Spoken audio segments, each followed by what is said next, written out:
Good morning and welcome to everybody, especially Dr. Harvey Neiman and his family and friends, as well as distinguished colleagues and guests. My name is Ulrike Hamper, and I'm the immediate past president of the Society of Radiologists in Ultrasound.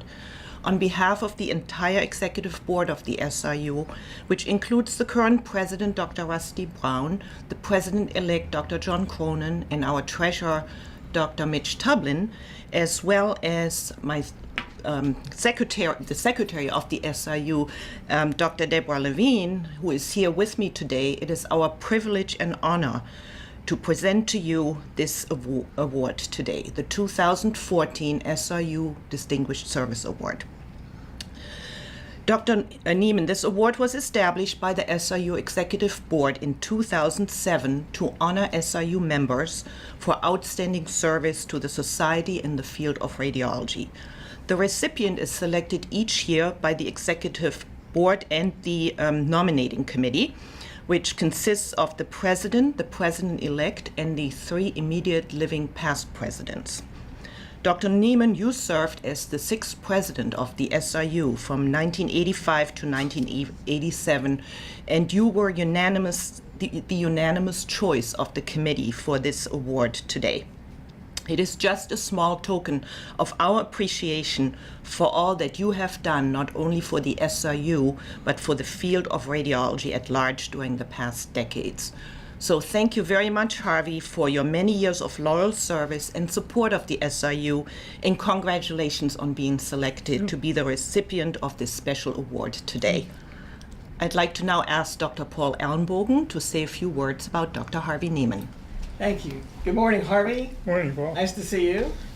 Dr. Hamper and Dr. Levine, thank you for being here. I am delighted to be able to take a few moments to talk a little bit about this award and about the achievements of Dr. Neiman. I am sitting here today not as a member of the Board of Chancellors of the college, but actually as a member of the SRU. I am a charter member and a fellow, and so I'll be wearing that hat this morning. If you'll permit me, I'd like to show you a brief slideshow that tells you a little bit about the background of why we're here today. This is, as you just heard from Dr. Hamper, the presentation of the Distinguished Service Award for 2014 to Dr. Neiman. We are in Western Virginia at the moment. Dr. Neiman, I have to say that there are, in each generation, a few distinguished men and women who are transformative and visionary and change the world for the better. And you have done this. Job well done and life well lived. And we want to thank you. I know that you've had a significant impact on all of us, and myself included, and we owe you a great debt of gratitude. One thing that this slide allows me to announce to the world, many of you know that we have the Harvey L. Neiman Policy Institute, and Harvey always signs his documents HLN or Harvey, and now I can finally announce to the world that the L is for Lewis. I've got the list here of the executive board. I want to thank very much the SRU for making the effort to be here in Reston today, and in particular Doug Brown is the current president. John Cronin asked if we could set this up, and Dr. Levine, you see as secretary, and immediate past president, Dr. Hamper, Mitch Tublin, also the treasurer. It is the SRU that determines who wins this award, and that the presentation, and they made a special exception today to be in Reston, and I want to thank all of you for taking the time to do that.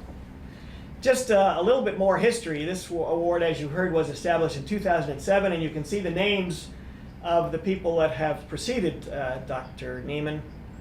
Dr. Merritt was formerly a member of our Board of Chancellors and chairman of the Commission on Ultrasound for the ACR.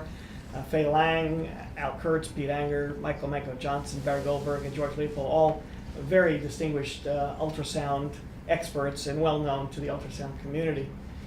Dr. Neiman, a little bit of background, grew up in Detroit, Mumford High School, went to Wayne State, and was at the University of Cincinnati for his internship, then went to the University of Michigan, and still I think he has blue and maize circulating in his blood. I know he's a Michigan fan.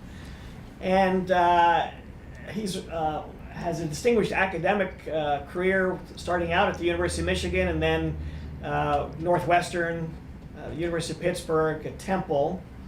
He actually couldn't hold a job and had to keep moving, but it worked out as he went up that ladder. He's had hospital appointments at multiple locations. I won't read all of these, but in particular, he became chair, if you look down near the bottom of the list, at the Western Pennsylvania Hospital.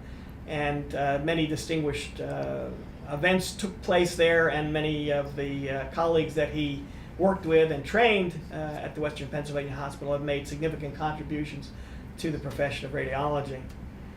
Harvey has won many honors prior to the award today, and again, I won't read all of these, but he is a fellow of the ACR, of the American Institute for Ultrasound and Medicine, a fellow of the SRU, and a fellow of the Society of Cardiovascular and Interventional Radiology, and has won distinguished awards from Wayne State and Chicago, and most recently was given the ACR RLI Luminary Award at our inaugural event in Evanston in 2012. This is a list of presidents. It may be hard for you to see this from the back of the room, but what I'm pointing out is that Dr. Neiman was the president of the SRU in 1985 through 1987. What I learned very recently was that Harvey was one of the founding members of the SRU. We have charter members, including myself, but the founding members were the people who actually created the society. And Harvey revealed to me in a recent conversation that the first meeting of the SRU actually took place at Northwestern in his department. And I think that's an amazing little bit of trivia, and that just adds to the flavor of today's event and makes it even more special. The society has been very important to many of us, but just a few things that I wanted to tell specifically about Dr. Neiman. He was one of a very select few that came up with the idea of the SRU, and frankly, it was because of some dissatisfaction with the AIUM, which at one time was dominated by radiology, but over time it became multi-specialty oriented. Dr. Neiman was at the first meeting of the SRU in his office, and Dr. Neiman also has published a great deal. His CV is quite lengthy. I just picked out a few of the early articles from 1976, post-transplant renal lymphocyte, and then ultrasound of the parotid gland. We don't normally associate Harvey with those things, but these were his work product early in the 70s. Through Ellie and Harvey, I have obtained some photographs of the early years, and I want to just take you on a brief trip through memory lane here. And I hope you enjoy this, Harvey. But this is a photograph of Michael Reese Hospital, where Harvey was associate professor at Northwestern in the 1970s. This is the first ultrasound OB sonogram that Harvey performed himself, and this is his daughter Jenny in utero. Ellie tells me that Harvey shared some concerns about the safety of ultrasound at that time, as I also did, and so he said to Ellie, "I'm just going to take 1 or 2 pictures to document the event, but I won't do a full scan." And so there's Jenny Neiman in utero. For those of you who are not ultrasonographers, on the right side of the screen is Jenny's head, and her body and feet are to the left. This is at Vail in the early 1980s, and I believe this is Hillary, if I have this correct. Hillary takes a break at the 1983 SRU meeting. A lot of the early meetings took place in snowy climates. You'll see another picture here. This is the course director in the mid-1980s. I understand Harvey was a very accomplished skier. And then this is a photograph taken in Lago Maggiore, Italy in 1984. This was a course where Harvey gave 5 lectures. That's Ellie at the table on the left, and 2 of the Italians. That's Dr. Gianfranco and wife Pia at the event in Italy. And here we are at LARS. That's the Los Angeles Radiology Society. They were well renowned for wonderful meetings each winter, and ultrasound often played a big role. And I've listed some of the names of the ultrasonologists who were present at that time. Dr. Neiman's listed first, Bill Scheibel, who actually is a friend of mine who we trained together, Al Kurtz, Michael Manco Johnson, and Peter Cooperberg. And then, of course, we began the tradition of post meetings, family vacations and trips and so forth. And here is a photograph taken in Hawaii shortly after that LA meeting. I hope you can recognize that's Dr. Neiman in the white shirt, and that's Ellie in the Panama hat. And do you know who else this is? Does anybody recognize who we have here, the other two? Well, the list it's one of the people listed above. That's Al and Barbara Kurtz with Harvey and Ellie in Hawaii. I would have trouble recognizing them, but that's what I'm told. A lot of years. And then here's Dr. Neiman as president of the SRU in 1985. Right there. Very distinguished gentleman. And this is an interesting photograph. Harvey had the ability to attract wonderful people to his training program. At this time, you can see that he had 4 fellows. Now, if you look around the country today, there are essentially no ultrasound fellowships in radiology. There are in some other specialties like emergency medicine, but at this time, Harvey had assembled a distinguished group of fellows, and I'll go through. This is on the bottom left, the fellow with the blonde hair is Robert Vogelsang.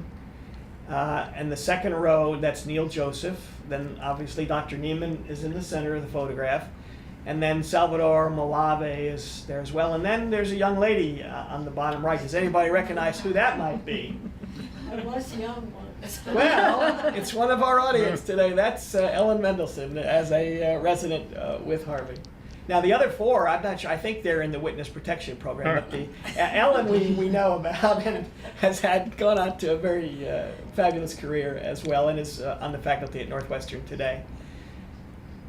Now here's a picture of Hillary and Jennifer in Paris. Another early effort to take ultrasound to the European community. That's Hillary and Jennifer on the bottom. I haven't been able to determine who that is. He's a mime in the back. What caught my attention was that I think he's a Dallas Cowboy fan, the best I can tell. I don't know, so I congratulate whoever that was. And then we have another photograph of Harvey at the Mark Resort. I think this may have been at another ski meeting, I'm not certain. Yeah. And here we are in 1992. Harvey became the chair of the ACR Commission on Ultrasound. And this was his first meeting as a member of the Board of Chancellors. This was at the Phoenician outside of Phoenix. And again, in conversations in the last few days, I've learned that this was kind of special as well. Harvey was doing interventional radiology and some ultrasound and economics work. He was a man of many talents. And Barbara Gosink, who was a radiologist at the University of California, San Diego, said to Harvey at a meeting, "Hey, Harvey, I'd like you to follow me as chair of the Commission of Ultrasound. Does that sound good?" And Harvey said, "You know, what do I have to do?" And she described it, and he said, "Yeah, that sounds pretty good." He came home and told Ellie that, "Hey, I'm going to be on the board of chancellors of the college," but nothing happened for several months until he got a letter and said, "You are the chairman of the Commission on Ultrasound, and by the way, we're having a meeting at the Phoenician." And it was that was a life-changing event that led to all the activities that Harvey has had over the past 20 plus years, of being the chair of our Commission on Ultrasound, then being the chair of the Commission on Economics, becoming the vice chair and chair of the board, and now executive director for over 10 years. And so that all goes back to the event when Barbara Gosink said, "Hey, how'd you like to become the chair of the commission?" And it's another example of how major things happen from small events. Here is, I think this is my final slide that has a photograph. This is Harvey and Ellie, and I think this is at your home. I want to really thank Ellie as well as Harvey for all of the years that she has helped the college and helped Harvey do what he's doing. And Hillary's in the audience today as well. I can't show you her on camera, but we want to thank her for being here as well. Harvey, my final remarks are that you've been a colleague and a mentor and a friend to me, and I want to be the first one to congratulate you on the accomplishments of the SRU. And now I'm going to ask Dr. Hemper and Dr. Levine to actually make the presentation. Okay, we have a plaque for you, Harvey, and I'm going to go on the other side. And the plaque says, the Society of Radiologists in Ultrasound 2014 Distinguished Service Award is presented to Harvey L. Neiman, MD, for outstanding service to the Society and to the field of radiology. November 18th, 2013, Reston, Virginia. Thank you. Harvey, congratulations on behalf of everybody. Okay. And I'll be the second to congratulate you. Thank you. The third. Thank you both. Thank you. Well, it's a real treat for me to be here today and to be able to share this award with all of you. I would like to thank Dr. Paul Ellenbogen, Chair of the Board of Chancellors of the ACR, and Dr. Bibb Allen, Vice Chair of the Board, for joining us today.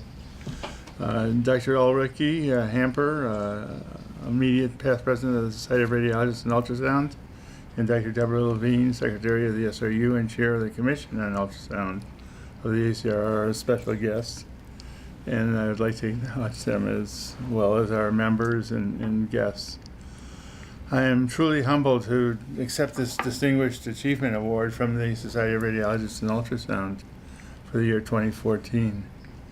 It is difficult for me to express the depth of my appreciation for this honor, but I recognize the importance of the SRU and its influence in medicine.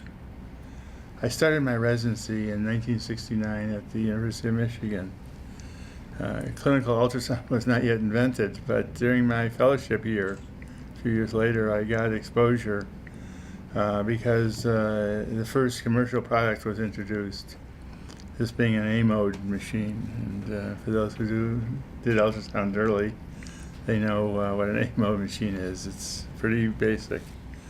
During my fellowship year, Dr. George Leopold, professor of radiology at the University of California, San Diego, came to Michigan as a visiting professor and taught me a lot in the 2 to 3 days that he was with me. And I got experience measuring aortas in patients who are receiving a catheter angiogram as well. So I had a wide spectrum of experience that allowed me to move on and do more things with ultrasound. Following my fellowship, I went into military service at Walter Reed, and Colonel Maurice Reeder, my chief, asked me about a newfangled thing, a newfangled technique called ultrasound. And sheepishly, I told him I was a beginner at the level of my expertise. And it was then that I spent 2 years doing clinical work at Walter Reed as a visitor at Johns Hopkins. And that's a very impressive place. And I subsequently had a lot of help here at Hopkins as well. In any case, it certainly has been challenging to work at Hopkins and Walter Reed and work with some really outstanding people, such as the individuals that are in this room here. It's been very special for me to be able to come home and tell Ellie or my girls, we did an amazing thing today. We did X, Y, or Z. And it's really a pleasure to be able to operate at the edge of where things can go. It really is a very pleasant experience. In 1975, when I got out of the service, I went to Northwestern University as Chief of Interventional Radiology and Co-Chief of Ultrasound. About 5 to 6 months later, my colleague Bob Henkin, many of you may know him, left to become Chief of Nuclear Medicine at Loyola Medical Center, and I was fortunate enough to have all of ultrasound under my control. And so we started doing OB and things that we probably shouldn't have done, but we pushed ahead. I started with 2 B-mode grayscale machines, and the span of case material was just amazing. We would observe on certain structures and pathologic masses there were new findings almost daily. It was clear even then that we were introducing a powerful new tool into medicine, and it was going to affect all of our careers over the next several years, and it certainly has. In the spring of 1976, I think it was, in Winston-Salem, North Carolina, I attended an AIUM meeting and was able to spend a lot of time talking about AIUM and whether it answered our needs. As was brought up earlier, there was a lot of unhappiness with AIUM that it wasn't supporting radiologists. We had about 20, maybe 25 radiologists who were interested in this new area, and there seemed to be a high level of discontent, and so we decided to start a new society, the Society of Radiologists and Ultrasound. And as mentioned, I decided to become active in the group, and therefore volunteered to set up the organization and meeting. We held it in the Raleigh Warner Room, and for those of you that know Passivant, Passivant's gone now. It's been knocked down. But it was old money, and old paneling, and everything was very staid and special. So we had it in the Raleigh Warner Room and Passivant Hospital, Northwestern Memorial Hospital. At the first organizational meeting, I was elected treasurer, with my first task being to set up a checking account. And probably the most important issue was the name. After a long discussion, we settled on Society of Radiologists and Ultrasound and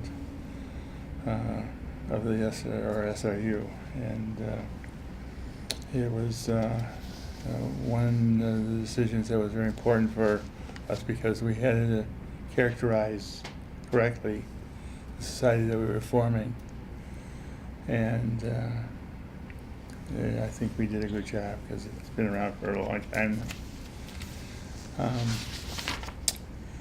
Our early efforts were centered around medical education, and we hosted our first medical conference in the early 80s, initially in Boyne Highlands, Michigan, and later moved the meeting to Vail. One of the interesting things we did was, from the establishment of the SRU, was our unique relationship with technologists. Bessie Kraut and Darlene Wexler were my first two technologists, with Bessie being more senior and therefore the chief. We had the opportunity of training a new type of technologist, one that had a very significant technical expertise in terms of performing studies, and this person was a physician assistant in the truest sense of the word. Research, which is my favorite topic, was a very important aspect at the beginning of all phases of ultrasound. One of my early projects was studying the parotid gland. I never forgot my excitement in being able to identify the anatomy in several different cases of tumors. After publishing a paper on the topic, I made the sweeping projection that I had discovered a technique that would be vital in diagnosis of salivary gland tumors. Much to my amazement, however, after the publication of the paper, I never saw another tumor in the parotid gland. It was off the face of the earth. So there went my big discovery. One important aspect of the early days of ultrasound was the role that the SRU played in developing this wonderful subspecialty. Probably most important has been sponsoring an annual meeting. The meeting begins the night before, when the fellows are able to get together, socialize, and discuss issues of importance. The next day is the fellows meeting, and for 8 to 10 hours we present papers to each other on new topics in ultrasound. It's a unique opportunity to discuss ideas in their infancy and to help advance the field. The members' meeting is then 2 to 3 days of intensive lectures. The SRU is now almost 40 years old and has proven to be a vital mechanism for the growth of the field and continued development of radiologists. It's impossible for me to believe that this thing is 40 years old, that it's been around for so long and it's continuing to do a good job. The SRU and ACR have worked closely in advancing the specialty, with the chair of Ultrasound Commission being an important liaison between the two.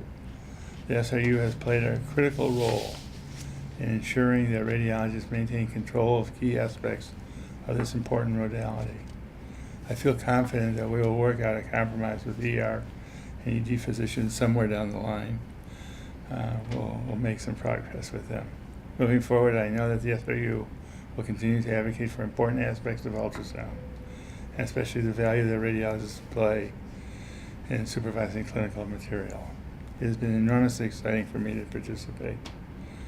I feel fortunate to have played a role in the development of an organization that is willing and able and to find solutions for key issues facing radiologists. I think this has been an extremely important organization, far more important than its size would indicate. It's not a small organization with small ideas, but a big organization with major league ideas. And I congratulate all of you for all the great work you're doing. And it's been wonderful for me to be part of it. Thank you. Thank you.